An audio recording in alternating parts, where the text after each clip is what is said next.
What is going on, ladies and gentlemen? It's your boy, UnclefOOlio, and I'm back, ladies and gentlemen, with another season and another episode of the Kontroversy. As always, these episodes are sponsored by Nothing But Knicks. Make sure you like and subscribe to the channel. Also, hit the notification bell to be notified. Pre-game coverage, post-game coverage, shoot-around videos, coaches' corner videos, Queen's Court, NBA report. We have it all here. International Andy. We have it all here on NBK, ladies and gentlemen, on Nothing But Knicks. Thank you all for tuning in. I know it's early Sunday morning. I know most of us are going to get to football right after this. That's why I wanted to go ahead and get this show out the way. I have a special guest here, ladies and gentlemen. We are going to break down some things from the Knicks offseason and some other stuff as well. Some other stuff that I think is kind of pertinent to the Knicks and their future and just New York basketball in general, ladies and gentlemen. He is the co-host of the Bad Weather Fans podcast, ladies and gentlemen. I got links in the description. You can go check these guys out. They do great work. Big fans of what they do. He is the co-host of that show. I would like to present the one and only Mike Bisceglia, ladies and gentlemen. Mike, good morning. Welcome. How you doing, man? I'm doing great. Thank you so much for having me on the show. I'm pumped to kick off the return of the podcast, return of the show with everybody watching. And yeah, I'm fired up. I'm fired up for football later today. Thanks for having me on. I know you chatted with Alex B last time you had him on last season. He is such a pain in the ass, and I know you guys went back and forth like you do on Twitter with some of his bizarre takes. So I'm happy to come on the show and complete the other half here. And have some fun talking some Knicks and any other teams in the area that might jump up. All right, let's let the cat out the bag, Mike. Let's just let it out. Ladies and gentlemen, Mike is a diehard Net fan. Okay, he does not like the Knicks at all. Despises. I wanted to have him on the show because he does phenomenal work over on this podcast, Bad Weather Fans. But also, I just wanted to get a different perspective, right? I wanted to have someone who's kind of an outsider to the community come in and kind of give their take on the Knicks. Now, listen, Mike is a straight shooter, okay? Straight shooter. He doesn't hold any punches, just like Alex. But I think it's going to be cool to kind of get a different perspective from someone outside the community. So that's why I'm having Mike on, and I really appreciate you for coming on, Mike. I really do. Yeah, no, thank you for saying that. And I'll say this: yeah, I am a Nets fan. I despise the Knicks, but I will always and I think if you've listened to me, I'll keep it honest with I think when the Knicks are doing something right, or if I think the Knicks aren't doing something well. I'll just equate it to like if you're a Yankees fan, you said you hated the Red Sox, that would be fine. So I have no problem admitting I despise the Knicks and just don't like anything really about them. And just for full disclosure, in the interest of full disclosure, Mike has been a Net fan back when they were in Jersey. Okay, this is not like they moved to Brooklyn and like the KG and Kevin Paul Pierce days and stuff like that. This is back 03 Jason Kidd, Kerry Kittles, those type of Nets. You know what I mean? And even probably before that. So this is not anything new. You know what I mean? He is not a bandwagon fan. He is a true Net fan. And if you were a bandwagon fan, that's fine too. Things have to start. I'll always say it like this. Like people had choices back in the 90s and they decided to pick, Ewing and the Knicks and they lived in New Jersey. It'd be the same situation now. Fast forward 25, 30 years later, little kids are making decisions. Do I want to root for Kevin Durant? Do I want to root for Kyrie Irving? Or do I want to root for Julius Randle? The same conversations are having with 8 to 12, 13-year-olds. I decided at that point that I thought it'd be more fun to root for Dwayne Chinches and Yinka Dare. Mistake on me, but here we are. Right. All right, man. So let's just get right into it. We're gonna start off talking about the Knicks. I wanted to get your perspective on this. I know there was a recent article that came out. Obviously, the Knicks are in the midst of training camp right now. First preseason game on Tuesday against the Pistons, right? And Tom Thibodeau's been getting asked these questions in regards to how he's going to use his rotations. And what the fan base really wants to know is how he intends to use the young players. And the quote is that Tom Thibodeau expects the young players to have major roles within the Knicks rotation. I want to know what your take is on that. What do you think? What do you envision that looking like? And, what do you think about this whole thing with the Knicks young players, the veterans, and the front office and all that dynamic, if you can just expand on that? Yeah, it's such a strange scenario. So when I think he says, major roles, I think that's a cop-out way of saying, well, I'm not giving you too much. I'm not giving you too little. You're just going to have to wait and find out. And I think, reality-wise, and even preseason will mean nothing because that's just the preseason. We'll have to wait till the regular season to see how minutes are distributed and to see what happens. Like, I always find it fascinating, and we'll start with Obi Toppin, because for me, he just symbolizes everything about where the Knicks are right now. Like, is Obi Toppin any good? Is Obi Toppin somebody that you can count on in the future? Some Knicks fans say yes. Some Knicks fans say, I don't know. Oh, and the problem is he was the 8th pick in the draft a couple of years ago, and we never get to see him play. So that's a frustrating part of it. So if you go into this season and he's getting 10 to 15 minutes, that's a major problem. Now, maybe Obi Toppin won't develop into an Amari Stoudemire, a Kenyon Martin, whatever it might be, an all-star kind of player. Who knows? But the frustration level of not even getting to see it makes it confusing. So then I backtrack to this point. Well, maybe the coaching staff just doesn't think he's very good. Maybe they think he's not as good as the fans hype them up to be. Maybe they think, well, he's just a guy that's a role player. And let's be honest, we drafted him. We didn't do a great job. It is what it is. Here's what we think he is. He should get stuck behind Julius Randle, unfortunately. I say, okay, fair point. Maybe you disagree with it. Well, then why are you so unable to trade him? Or why are you so passionate about keeping these young players that are so valuable to the organization, yet at the same time, they aren't getting minutes to play? And that's where I would get all the confusion, all the frustration if I was a Knicks fan going, maybe Quentin Grimes won't be that great. Maybe Obi Toppin won't be that great. But I know Knicks fans want to see the development of the young players because they know ultimately Evan Fournier and guys like that, Julius Randles of the world, these players, if they get the major minutes, maybe it gets them a couple more wins this year, but ultimately you're stunting the growth of the team. So I always say when Knicks fans were like, I don't want to get Donovan Mitchell because it would just put us in purgatory. We'd be a first, second round team exit, and that would be the end of us, and we could never go any further. I'd say right now I think the Knicks are in purgatory because they have young players, they have veteran players, and they don't know how to mesh them. And right now they're kind of stuck. Which direction are you going in? And to me, that's the definition of purgatory with this Knicks team. So when to go back to the original question, when Tom Thibodeau says major roles, I don't know. We'll have to see. He has to show us it, and he has to see if there's some sort of connecting tissue to make this work. But I think, from a Knicks fan perspective, it'll be very fascinating to see how he distributes the minutes, because I do think the Knicks have a lot of talent on the roster. They are deep. It's just how are they going to organize it will be interesting to see. Yeah, I mean, that's the question I think we all have, which direction the Knicks are going in. And I know, Leon Rose, he has these little non-independent media type of interviews. And he says, we have a bunch of young players that are under this age and all of that. But when I look at this roster, I don't see clear paths forward, right? Because you think about it, Obi Toppin, I think he's going to be a good player, but he's not going to get that much time playing behind Julius Randle. I mean, he's just not. Julius Randle, former All-NBA player. I think he's probably still the best player on the team, right? How can you find a way to get Obi Toppin on the floor? Tibbs has refused to play both of them together, even though I think in a 4 or 5 situation it can work. But now you're taking minutes away from Mitchell Robinson. Now you're taking minutes away from Isaiah Hartenstein, who you just signed for a 2-year contract, right? So I think I totally agree with you. I think the roster is deep. However, as far as the future, we kind of don't know where the Knicks are going to go. And I think at some point the Knicks are going to have to make some trades. It's going to be tough, but they're going to have to make some trades, probably trade Randle, trade Obi. One of those guys are going to have to go. And if you look at the contract situation, I think at this point it's a little bit easier to trade Obi than it is to trade Julius Randle. Now, Julius Randle balls out. Let's say Julius Randle has a really good season and the team still doesn't go anywhere. I think that makes it easier to trade Randle, probably get some pieces back for him, right? And I think that'll be a little bit easier. You can kind of see the direction of the roster in a way. So I totally agree with you from that standpoint. But as far as the other young players, listen, major roles to me means exactly what that is. Major roles. Last season, Emmanuel Quickley led the team in fourth quarter minutes. Quentin Grimes had more minutes on the floor than Evan Fournier in the fourth quarter. So just because these players are not starting, they're finishing the games.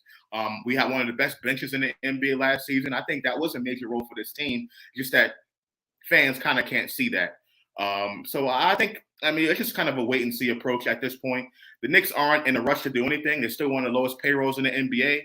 So they're not in a rush to win now, so to speak.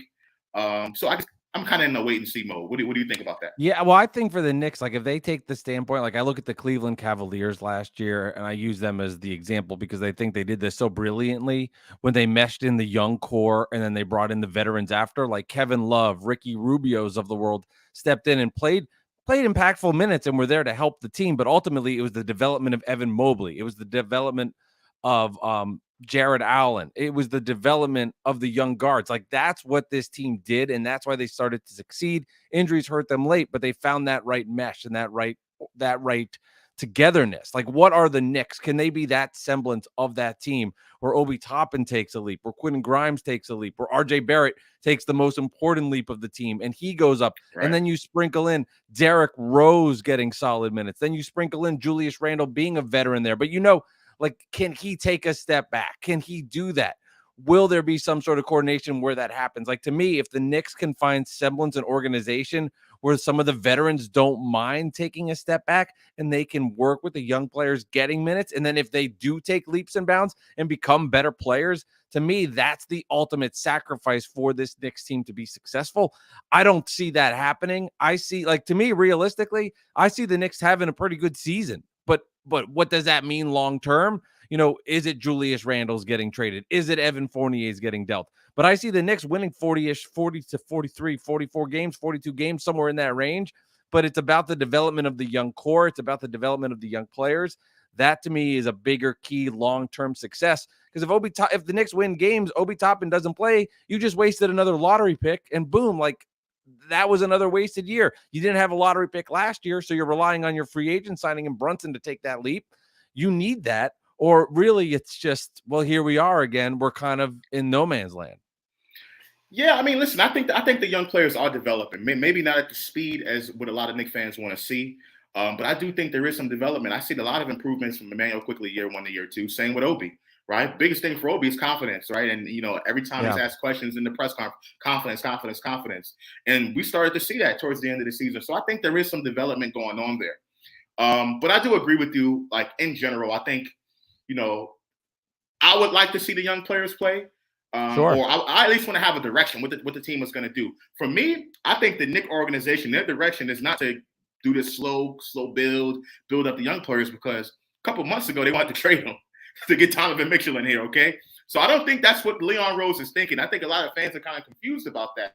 They think that, the team is going to go young. Leon Rose is saying, oh, we have all these young players. But I think that's kind of a cop-out, because a minute ago he wanted to trade them, including RJ Barrett. Right. And on top of that, you mentioned Cleveland and Evan Mobley and these guys. The Knicks don't have any players like that. I've always said, the Knicks have these draft picks. They've been drafting drafting well lately, but they haven't drafted that guy yet. You know what I'm saying? We're still trying to find out if RJ Barrett is that guy, right? He didn't get a max contract. He's not worth a max contract, quite frankly, even though Alex said that he was, and I told him that he wasn't, and he didn't get one. Right. So I think the Knicks are still looking for that guy, and we're all hoping that RJ is going to be that guy, or Obi. And that's why a lot of the fan base is kind of holding out hope. Yeah, but just confusing when your front office organization, it just doesn't feel like there's a connection between Tom Thibodeau, the front office. It just seems like there's some sort of disconnect. Usually it's just kind of clear, like, we're in a rebuild. We've got young players. We want to go in this direction, or we've got the veteran guys. We're going to sprinkle in the young players as they come up. It almost feels like the Knicks have two different rosters on one roster. Yeah, it's and crazy. Tom Thibodeau is the man leading the charge on this. And last season really got Knicks fans scared about how he's going to organize this, because you have two different kind of rosters. It's how can he blend it together to make it work, because stuff like this can work. And you're right about Evan Mobley. He's a top pick in the lottery. He's the kind of guy that the Cavs expect huge things from. RJ Barrett was the third pick in the draft. He continues to develop on. Is he that guy? That remains to be seen, as you discussed. But it's, can the Knicks blend it right? And I think the scary part is there's flashbacks of Julius Randle slamming down iPads or whatever it was. There's flashbacks of seeing Evan Fournier on his defense and him starting games and in the third quarter getting smoked early. All of those things are in the back of Knicks fans' heads. So, yeah, there's young talent. Yeah, there's veterans that have been here. how does it mesh and blend together? And then the scary part is the Eastern Conference is just loaded. Like in any other year, you'd say this Knicks team the Knicks team could do this or that, but it's just the East is loaded. So it's really complicated from that standpoint too. All right, let me get to some of these comments. I see a lot of people. First of all, thank everyone out there in the chat for tuning in. I know it's early Sunday morning. I wanted to get in and get out real quick before football starts. So thank you for tuning in. Salute to Raul Rosado. He said, "Oh man, let's see the tension Josh makes up today." David L says, "Yeah." David L says, "More worried about the starters like Mitch Randall's adjustments with Brunson, RJ shooting a tad better. Even Evans' game will step it up one step. Okay." Pudge Nice says, "Foolio." Salute, Pudge Nice. Here we go. Sango Waldron. Morning, manners and respect to each and every one. Good morning to you, too. Michael Peterson says, "Diabolical move, Foolio. Well played." Just because I have a net fan doesn't mean I'm trying something extra, okay? Mike is my guy. He does a good work, so I want to have him on. Yeah, and Michael P., I will say, like, if I said anything, I didn't come on this show and I said, oh, the Knicks are trash. Oh, Julius Randle's this. Oh, RJ Barrett's not good. He's been a bust. No, I think the Knicks have some things to be hopeful for. I like Jalen Brunson, so I just want them to lose every game. I don't think that's too much to ask. I want them to go 10-72, and then for some reason, Leon Rose decides to trade the first pick in the draft. That's all I'm rooting for. I don't think that's too much to ask.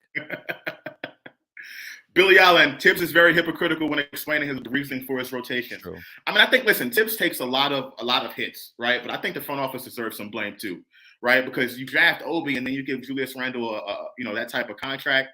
And I get it. It was the type of situation that they were in, but you got to find a way to move one of those guys now. You're at that point. You know what it is? It's that the Knicks front office in the past, previous to this regime, and we'll go through all of them, have had so many issues and have been so bad that this front office has been mediocre and it's been celebrated because it's just not been as terrible as the ones from the past. Right. Like this one's like, yeah, they've done this. Yeah, they did that. Yeah, it's like they're not awful, right? They're not in a place where they're destroyed, but they haven't been successful. They're not a team that's contending.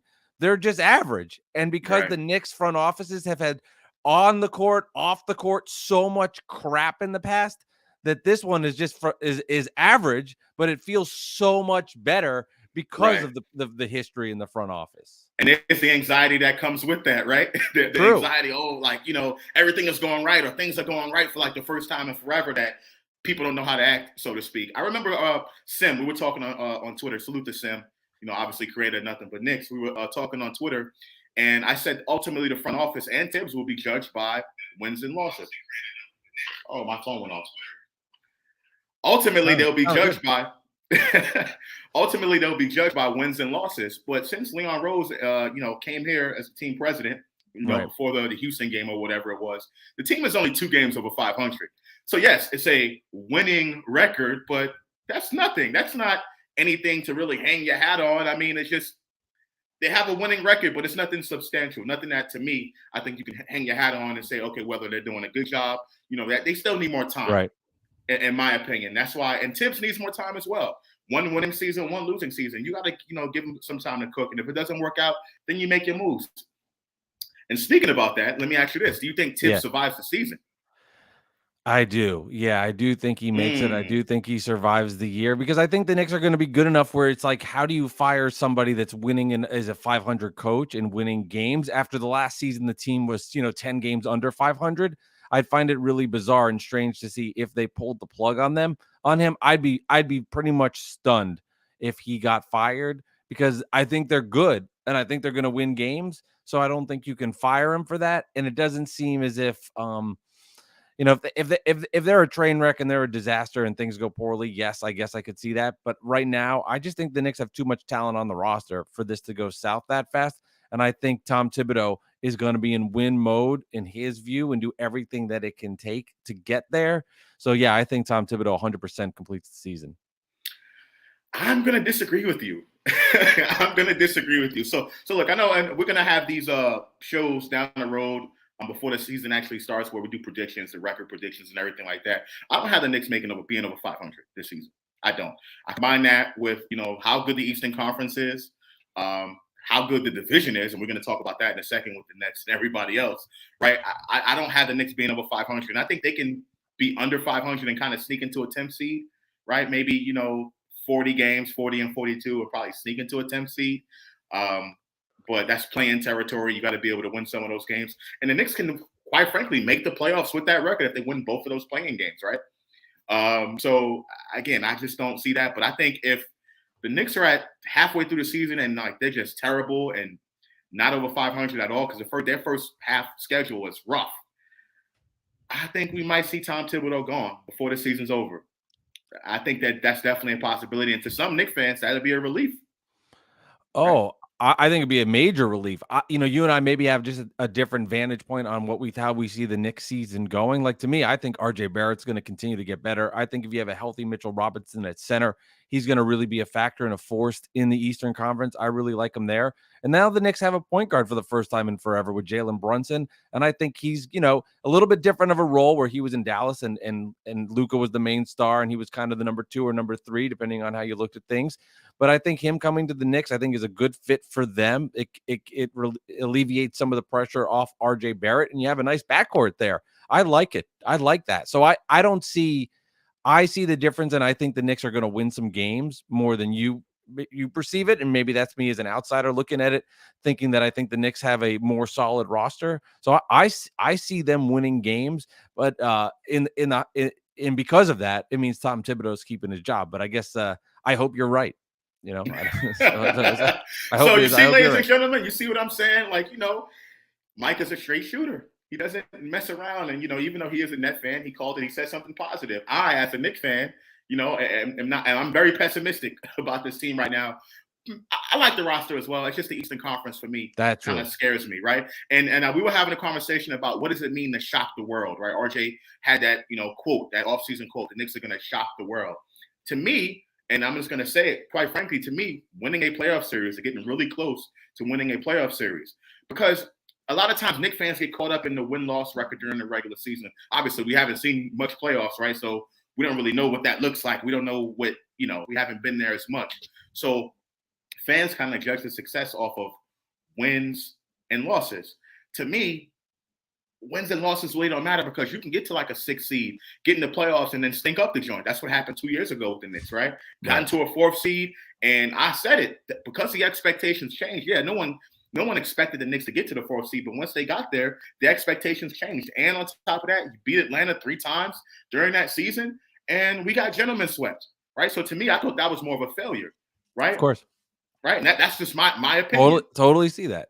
So think about it. Like, let's say the Knicks get to like a 10th seed, right? They win both playing games. That's doable, right? You're only playing a 7th or 8th seed or whatever to get into the playoffs. I think the Knicks can win those games if they get hot.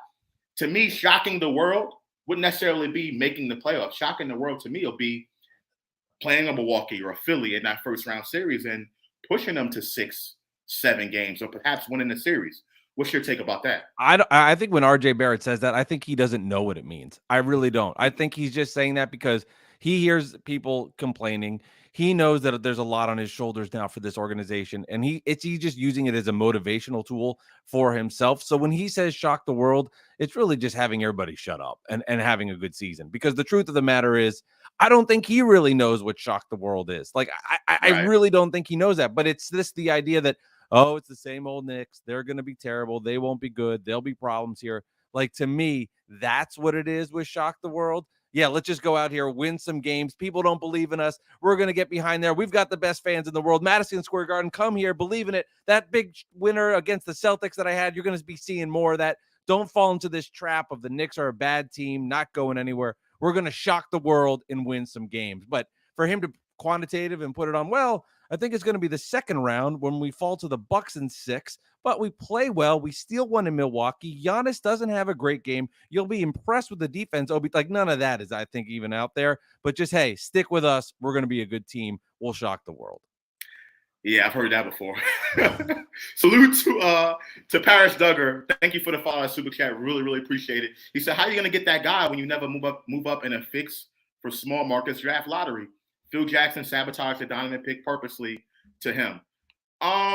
Listen, that is a controversial topic. I thought Phil Jackson ruined the organization. The dismantling of the Carmelo years, and the whole Porzingis thing. It's just bad memories with that. But listen, Cleveland didn't move up in the RJ draft, right? They waited. Darius Garland kind of fell into their lap, right? And I get it. RJ was the third best player in the draft, but Cleveland seems to me at this point have gotten the better player at this point. It's funny too, because people always have the conversation like, oh, who's the better player? Is it Darius Garland? Is it RJ Barrett? Yeah, I agree with you completely. Like at this point, he's proven more in the league. He's done more. He's taken his team to the playoffs. It was a play-in game and they got slashed by the Nets. But the point is, they had a much better regular season. The year when RJ Barrett made the playoffs, that was Julius Randle's team. But to your point, like if somebody said right now, who's going to have a better NBA career, you can make an argument for both players. And I don't think you'd be wrong in anything that you would say. But yeah, Darius Garland at this point has shown that he's been a better pro based on what he did last season and the jolt he took. And I put it this way, the Cavs would not trade Darius Garland for RJ Barrett. I think if you flip the combo the other way, you'd have to at least think about it. Right. Well, the Knicks tried to trade him for Donovan Mitchell, so you know what I'm saying? And on top of that, Garland got a max contract, the same max contract that everyone wanted to give RJ. Garland got, and he made an all-star team. And listen, I think obviously RJ has a long career to go. I'm hoping that he can become that player. I think for the success of this organization, we need to have that guy. So me saying this and my expectations and calling it like I see it, it's not me bashing him. I'm not bashing him. We need him. I'm just telling you what I know and what I've seen on the floor. So, a lot of Knicks fans are going to take that how they want. But no, whatever. Salute to Allah Wise. He said, if you're nervous, join the service. Oop, you already did. Yeah, very funny. Thank you. Hector Gaston says, Josh, scary thing, Brunson is now in the East. No Golden State to stop him. Okay, true. But there's a lot more point guards that I think are better than Jalen Brunson in the Eastern Conference right now. So Keith Turner says, Eastern Conference Finals, the only thing that shocks my world. And let me get one more in here. Let's see. There was something else. Credit to you that you're able to maneuver these. I didn't look at the comments when we started. I was on the private chat, and then you're like, we're going to these comments. I was like, oh, my goodness. That was a mistake on my end because now look at him. Josh is a Nets fan. No, never have been a Nets fan. I'm from Brooklyn, by the way. So, I mean, I'm kind of like Spike Lee. I grew up a Knicks fan, Barclays Center right downtown. But no, I would never trade in my orange and blue. Don't change. Don't change. Never. Don't do that. It's I would never gonna happen. Can't do that. That's not cool. You can't do that. Right. That's a no. Speaking of the black and white, let's talk a little bit about the Nets, just for a little bit, and then we're going to tie this into the Knicks. Obviously, over the past 20 years, the Knicks have been, I think, the laughingstock of the NBA. They've been, not just to myself, not to just some fans. A lot of the other fans won't admit it. Oh, that's just ESPN talking, but ESPN, I think around the NBA, the Knicks have been the laughingstock. However, this past offseason and this past, last season for that matter, the Nets have kind of been in the spotlight for a lot of the wrong reasons. Yeah. Kyrie Irving, right? The whole vaccination thing. Everyone knows my stance on that. KD, the trade request, and then rescinding the trade request. And then you add Ben Simmons in there to kind of, put the icing on the cake. What do you think about that? What do you think about some stuff with the Nets in regards to them being a laughingstock of the NBA or potentially getting there? Yeah, I mean, everything that they have done is warranted, right? I mean, they've been an utter disaster. They have been underachievers, and they have not done what I think they're capable of doing, is winning a championship. Yeah, so all of that is totally warranted and totally understandable. And I could get if somebody says, oh, Ben Simmons, Kyrie Irving, and Kevin Durant won't work. They'll find a way to, at some point, have this thing be blown up, at some point have the coach fired. Like, I would never come on anybody's podcast right now or anybody's show and try to argue why the Nets will work with Durant. I mean, I can do it from a basketball standpoint. I can do it. It's easy, but I would understand if anybody has the opinion where they say the Nets will be a disaster or the Nets will fizzle out. I mean, the track record proves it. Ben Simmons had his issues in Philly. We know what happened there. Kevin Durant and Kyrie Irving over the last 2 years has been a mess. Durant now wanting a trade out, it not happening, so he's back here. I will say KD will ball out. He does that even. that won't distract him from on the court stuff. He will play hard. Is Kyrie Irving going to, show up? Will there be, the vaccine stuff's now kind of out of the way, but what's the next thing that's going to happen? What's the next part of this story that happens? So if anybody came on here and said the Nets have I would say no chance, but said there will be a reason the Nets blow up and this all goes up in flames, I couldn't come on here and say, well, you're wrong. I hope you're wrong. And I think, I have a lot of reasons why I could tell you my excitement for the Nets at the same time. But yeah, I mean, who am I to say they'll be fine? No, there's always something. There's always been something. So we'll see what happens. Yeah, I mean, when that team first got together, you talking KD, Kyrie, obviously Knicks fans, we were, and a lot of them don't want to admit it. Oh, I didn't want him anyway. You know what? We wanted him, right? And I thought that would have been a difference maker. But as it turns out, things quite haven't worked out. And, a lot of fans are saying, see, if we would have got him, it would have been the same thing. Same old Knicks over and over again. The laughing stock, people laughing at us, particularly if we don't win the championship. And I think Knicks fans are not ready for that pressure of being championship contenders yet. We can say what we want, but I just don't think, the fan base is ready for that yet, right? But when you talk about Kyrie Irving, do you think he's going to be back out the next season? Do you think he's going to get a contract? Do you think Kevin Durant is not going to ask for another trade request? And Ben Simmons, how do you envision that working out with him, his dynamic in there? Because healthy, I think all of those guys together and healthy, period, I think the Nets have probably, pound for pound, the best roster in the NBA. Pound for pound. That's the wild part is I've seen this Nets roster over the last couple of years with Kyrie and KD. This roster itself is the best of the iterations, right? Like this is the most deep roster that they have ever had.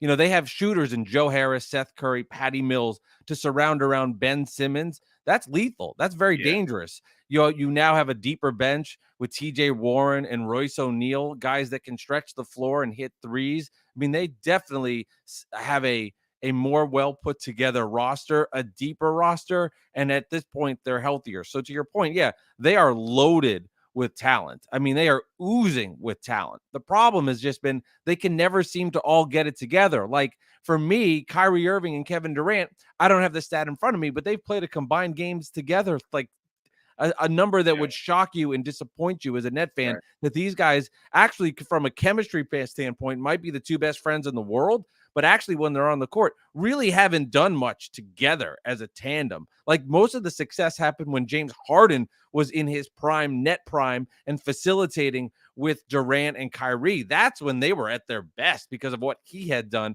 Now, that's old news how that's moved apart and blew up. Right. But the point is, like, that works. So they need to prove that they can do this on the court together. Like, that's the big takeaway.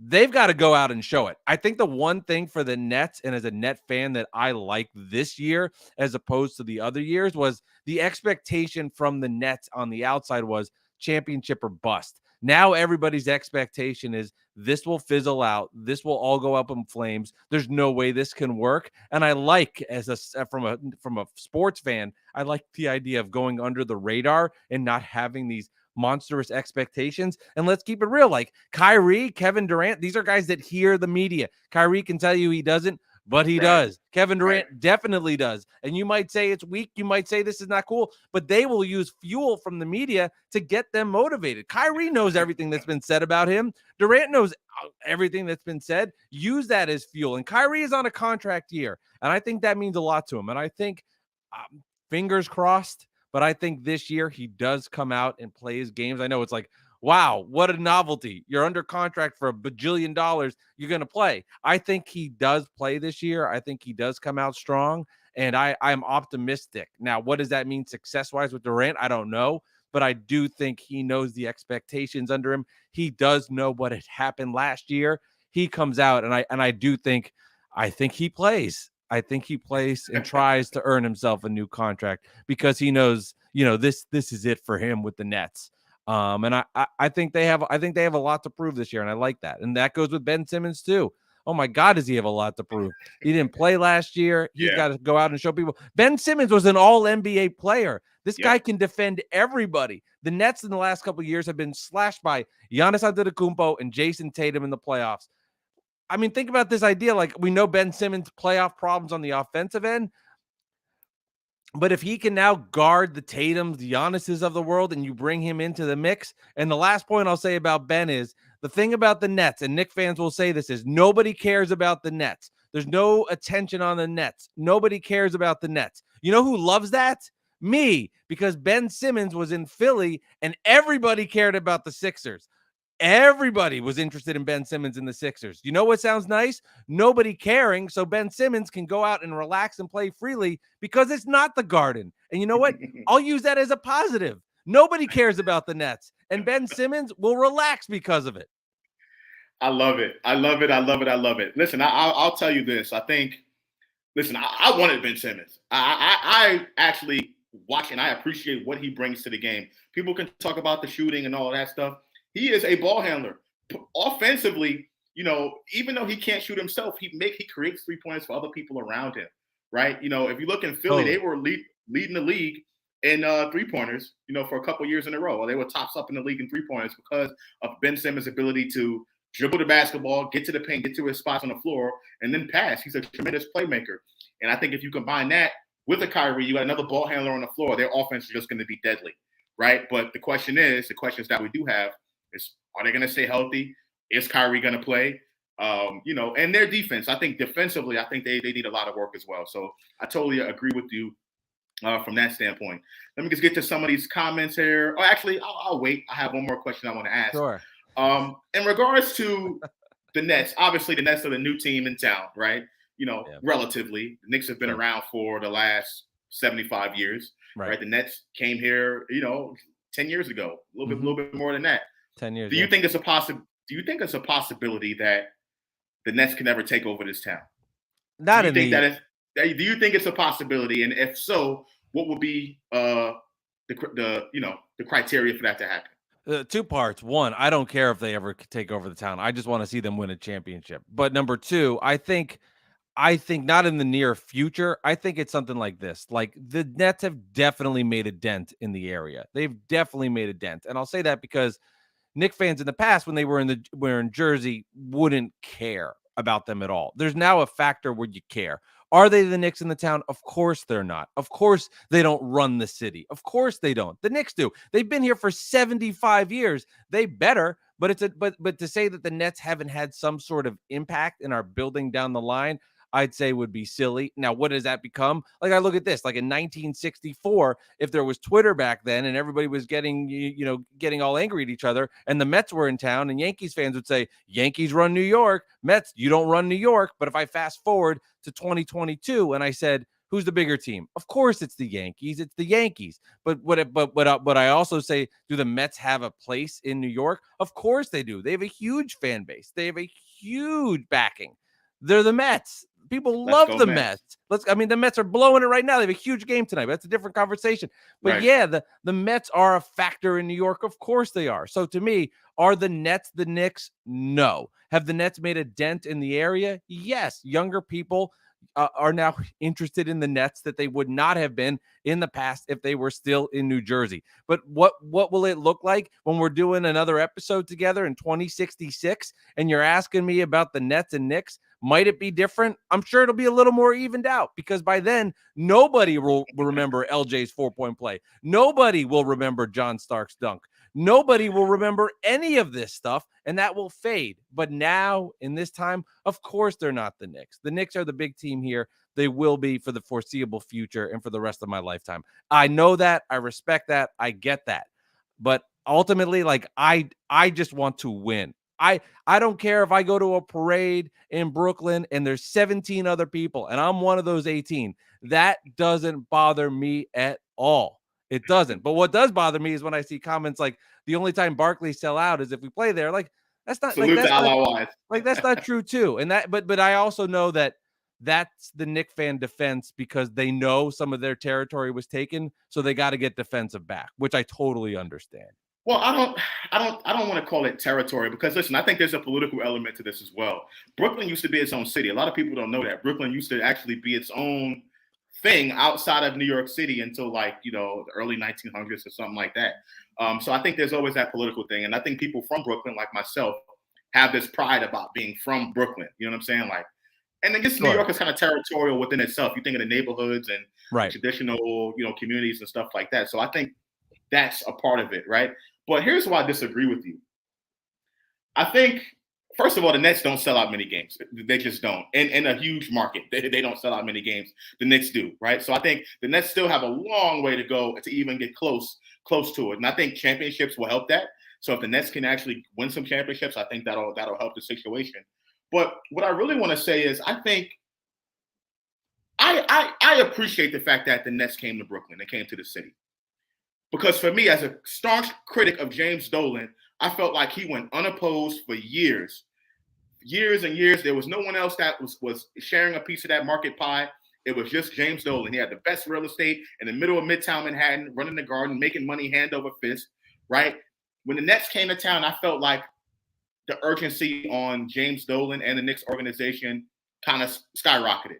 And as a fan of a team who's been bad for the last 20 years, I appreciate that. And I think that competition is good for not only the city, not only for Brooklyn, but for the Knicks. I appreciate the fact that the Nets are across town, having a little brother there, right, that we can be able to hopefully beat up on a few times. And having the Knicks are now the underdog in the city as far as we don't have the better roster than the Nets, right? They're on a faster championship track than we are. And I think that just puts some a little bit more urgency on the Knicks organization and James Dolan. So what do you think about that? Yeah, I think that's an interesting point. I will say to what you said earlier, the Nets and Knicks, if you look at attendance, I wouldn't go on there and think it's as different as you think. You'd be surprised when you look at it. And then you could go, well, ticket prices, you want to give me that argument? You can give me that argument. That's a fair one. But look at attendance. It'd be a lot different than you think it is, especially it's not as cut and dry as, oh, there's nobody at these net games. That's not the case. Now, the ticket prices are different. It's interesting, though, because I think people, when they grew up in the area, I would say 90% were Knicks fans, 10% net fans, maybe something like that. If I encompass New Jersey, New York, Connecticut, and just look at this market. So there was only really one basketball team in New York, because people would always say there's nothing like the Knicks winning in New York because it gets the whole city together.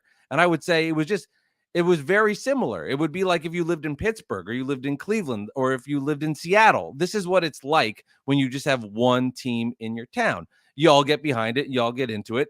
It's a little different with the football, with the baseball, and with the hockey. So then the Nets coming in, I think, was a shock to a lot of Knicks fans because it was annoying. And I will say, there were a lot of annoying Net fans that came in and probably pissed off Knicks fans who were not used to having to share the city with another team. And that must have been extremely annoying.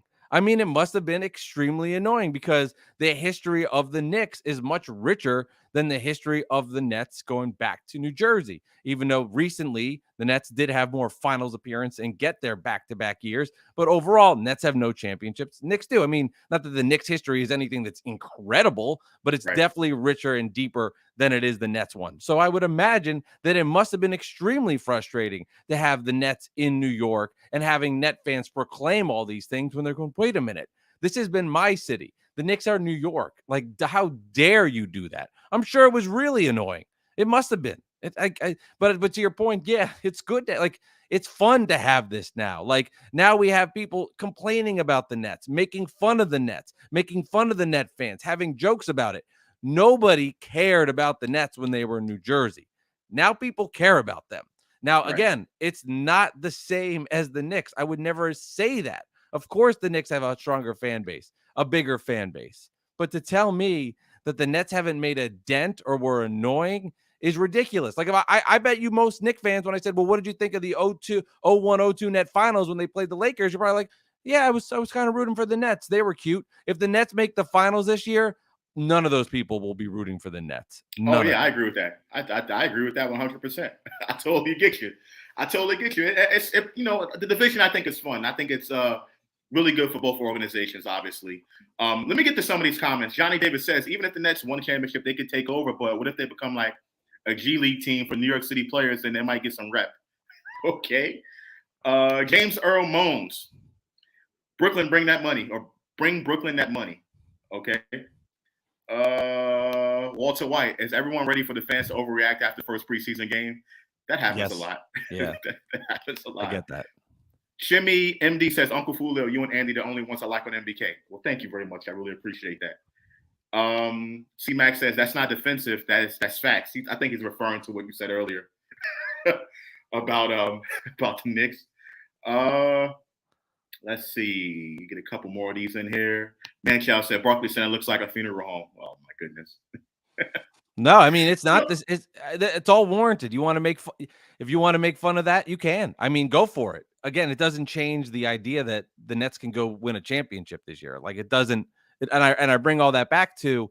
That's why I was so happy that KD is back, and all the points are warranted. That yeah, they might get eliminated early, but I would put it like I would answer it like this: if the Nets had to deal KD and Kyrie, would you put a bet on? There wouldn't even be a bet that the Nets could win a title.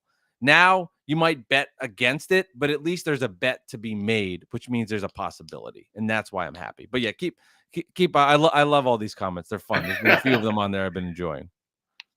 Alawai says I got swept in the first round. Nobody cares. They did get swept in the first round, and it was really frustrating. They got destroyed, and I do think some people cared. I don't think nobody cared. Couldn't play any defense. That's for sure. They got destroyed. Oh yeah. Austin 316. Good luck getting Celtics. Like, love the name, love the picture too. Bo Ishmael says Net fans haven't been relevant since Coleman and Kidd. Well, Net fans or the Nets? and Bo, I've seen you've had a bunch of comments on here, so I appreciate all the love and the feedback. I don't think anybody cared about the Nets when Derek Coleman was here in the 90s, maybe a little bit. And then the Jason Kidd teams, I appreciate that you think they were relevant then. So thank you. And the comments keep coming. Pablo Fresco Bar says, I lost money betting on the Nets in the first round. Sweet bums. So you're taking it on the chin right here. You're taking it on the chin. I mean, yeah, he's right. I mean, it was a disaster. Like the Nets have to take the regular season seriously. They've got to come out here firing. They've got to do it. They're all true. They did. They got swept. All of this is facts. Like, I'm not going to sit here and argue how great the Nets were the last couple of years. They've been a disaster. Yeah, I mean, I just wish, being a Knicks fan in these past 20 years, and that's the majority of my fandom, honestly. Like, I kind of caught the tail end as far as my fandom.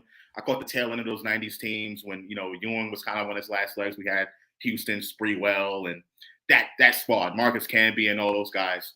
So I really haven't had much success as a Knicks fan. I wish it didn't have to come to a Brooklyn team being created. I wish the Knicks would have been good and we had championships to celebrate, or at least sustained playoff success in the 2000s and the teens. But that just hasn't happened. So I am a bit appreciative that we do have another team in town that we can root against and that we can create a fun rivalry.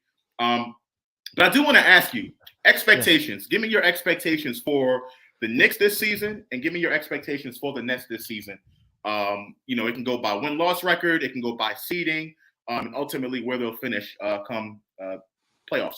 Yeah, I think for the Knicks, I think they're a team that makes it into the play-in game. I don't know if it's 7, 8, 9, or 10, but I think they're one of those teams that's in that position and fighting for a playoff spot, and then we'll see what happens. But yeah, I see the Knicks as a team that's in the play-in game. They're winning in the low 40 count that gets them to that spot. I think the East is going to be really diverse in its not diverse in its record, but it's going to be really clumped together in its records, where between 52 and 41, you're going to just see a lot of teams within one game of each other. So I think that will happen.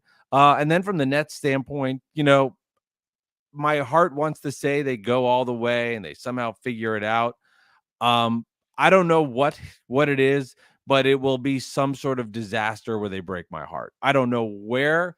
I don't know where along the line, if it's 30 games and they implode and Steve Nash is gone, or it's all the way to the NBA Finals and something happens where Kevin Durant's foot grows an extra 2 inches and they lose on some magical bad play, whatever it might be. I know that's kind of a cop-out answer because I'm not giving you a straight one, but this team is so bizarre that it could be anywhere in between. But I will say it will end with Knicks fans smiling and me being just an utter disaster and disappointment. Let's hope for that. Let's hope for that, ladies and gentlemen. Let's definitely hope for that. So for me, I'm going to say, and I'm going to expound on this, later on. As I mentioned earlier, we're going to have another show about this, myself, Sam, and everyone. I think the Knicks will finish under 500, and I think that could be good enough to get them into a 10th seed, right? Can they get to the playoffs based off of that? I think it's absolutely possible. You know, you get hot at the right time, depending on the matchup, you can get into that playoff round. And then, you know, get to the playoff round. Obviously, you're going against the number 1 seed, Milwaukee, Philly, Boston, you know, Miami, whoever that number 1 seed is going to be. And then, you know, that's going to be our true test right there. As far as Brooklyn is concerned, it's hard. I gotta see the defense. I don't think you're locked to win the finals. No. I am not confident at all in Steve Nash's ability to coach. Nope. I am not confident at all. He's terrible. I think you'll have a great regular season record. I think you'll be probably top 4 seed in the East, but I just can't give a definitive answer. I think you probably win the first round, but that's really it for me. Everything else is kind of up in the air for me, and I don't think Steve Nash. If the Nets want to keep Kyrie Irving and Kevin Durant around, they have to do something with Steve Nash. They have to get him out of there, get a new coach in there. I don't think they believe in him. I think his feet was cut from under him once KD came out and made that trade proclamation. And I think Sean Marks has to decide to get rid of Steve Nash. That's what I think has to happen in order for them to keep those guys long term. It's such a weird team in the sense that they have so much talent there, but so much that can go wrong. That as I like you deliberated there and you were thinking about it, you were going, yeah, I see them, but I just can't imagine. I totally get that. Like, it's impossible to think they beat the Bucks, they beat the Celtics, they beat the Heat, they beat the Sixers. It's impossible to feel like they can win in big spots versus those teams. And I completely understand if that's your point of view on that. They've got to go out and prove everybody wrong. They've got to do it. They've just got to. There is no other way. There's nobody at this point should give them the benefit of the doubt. And if you do, that's not fair. Like, they have to go out and prove it. Let me ask you a question about the Knicks. So obviously, you know, in our division, in the Atlantic division, you got the Knicks, the Nets, Philly, Boston, and Toronto.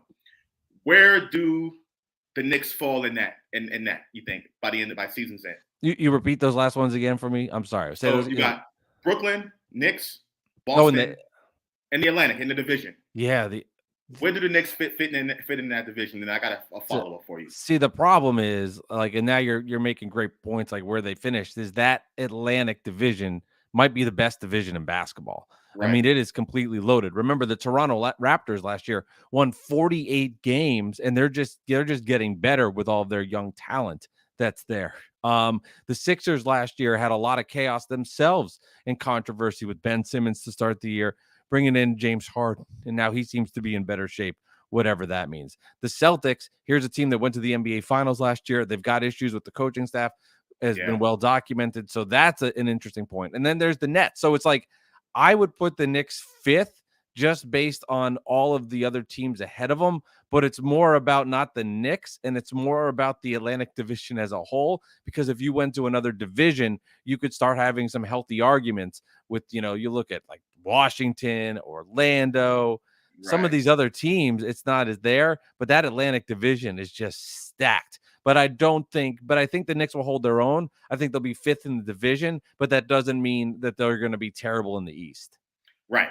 And the follow-up that I have for you is, I think only one time in NBA history has all 5 teams made it to the playoffs with a winning record.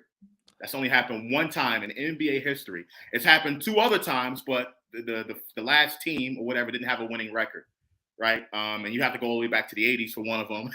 And then, you know, crazy recently, right? So Knicks fans are saying, you know, the Knicks are going to be over 500. You know, we're talking about something unprecedented, particularly if you want them to make the playoffs, right? I think the play-in thing kind of helps that. Sure. But again, that's why I'm so pessimistic about it, not just about the East, but also the Atlantic division. And Boston's been there, right? They are a defending finals team. I understand they have the problems with the coach. Philly has been a top 4 seed the last 5 years, easily, right?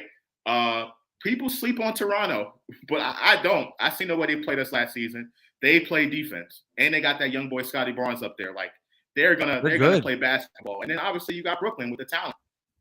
So I just don't. Stacked division. It's stacked. I just don't see how the Knicks can be able to leapfrog one of those teams. Maybe Boston, maybe some. Okay, and I guess the hope is that maybe there's some controversy with Brooklyn, and that thing with Boston doesn't work out, and then that the Knicks can kind of leapfrog one of them. But I think that's the only chance we got. Well, we know, and I don't know if it's going to be those teams, but I'll say in the East, nothing ever works out all the way. Like if we look back at history, Yeah. there's always a team that overachieves and there's always teams that underachieve, and there's injuries that happen. It happens every year. I'm well aware of it. My team's been a disaster from this. This always happens where somebody gets hurt, a controversy happens, good or bad. There's always something that happens. And so I would say that as cut and dry as it is, like, what if Barnes goes down and is hurt? I wouldn't want that. But what if VanVleet can't play? Like, things always seem to happen.